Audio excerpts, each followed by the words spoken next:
কাঠালিয়া হাটবাজারে হাটের দিনগুলোতে অতিরিক্ত ভিড় ও যানবাহনের চাপের কারণে প্রায়শই ছোট বড় দুর্ঘটনার ঘটনা ঘটে।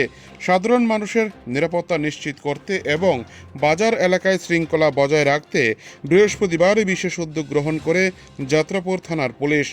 যাত্রাপুর থানার ওসি পার্থনাথ ভৌমিকের নেতৃত্বে পুলিশ বাহিনী কাঠালিয়া বাজারে বিশেষ ভেহিকেল চেকিং অভিযান পরিচালনা করে। পাশাপাশি বাজারের ভেতরে ও আশেপাশের এলাকায় কোনো যানবাহন যাতে অপ্রয়োজনীয়ভাবে দাঁড়িয়ে না থাকে এবং হাট চলাকালীন বাজারের মূল অংশে যান চলাচল নিয়ন্ত্রণ থাকে, সেজন্যেই প্রয়োজনীয় ব্যবস্থা গ্রহণ করা হয়।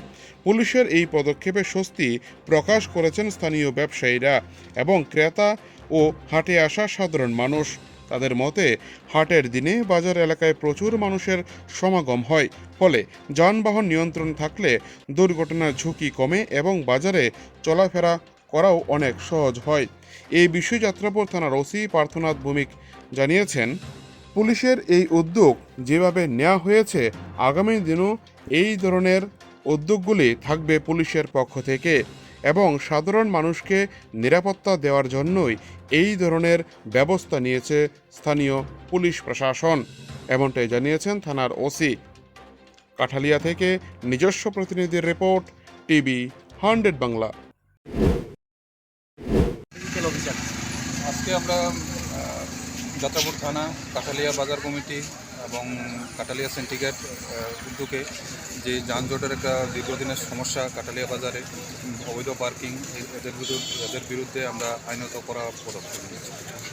এখানটায় প্রায়শই অ্যাক্সিডেন্ট বা দুর্ঘটনার মতো সমস্যা হতো, এই বিষয়ে আপনাদের এই পদক্ষেপ কেমনটা সুরাহা হতে পারে বলে আশা করি? আমাদের কাছে অনেকগুলো রিপোর্ট আছে এখানে বাইক অবৈধ পার্কিংয়ের কারণে অ্যাক্সিডেন্ট হইতেছে, যার কারণে এই অ্যাক্সিডেন্টটার কমানোর জন্য আমরা এই ব্যবস্থা নেওয়া।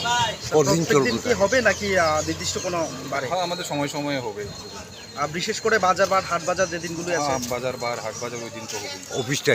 অফিস টাইমে অন্যান্য টাইমে হবে, যখন আমাদের মনে হচ্ছে যে যানজট অবৈধ পার্কিং হচ্ছে তখন আমরা। আরেকটা বিষয় স্যার, অভিযোগ উঠে আসছে যে স্কুল চলাকালীন বাচ্চাদের বিশেষ করে এই রাস্তা পারাপার হতে সমস্যা হয় যানজটের কারণে। বিভিন্ন স্কুলের সামনে আমাদের ওই ড্রাম এবং যে অবস্ট্রাকচারগুলো আমরা এখন লাগাচ্ছি এবং অন্যান্য যে স্কুলগুলো যেখানে ভিড় থাকে আমরা ওইখানে অবস্ট্রাকশনগুলো লাগাই, যাতে কোনো ধরনের সমস্যা না হয়।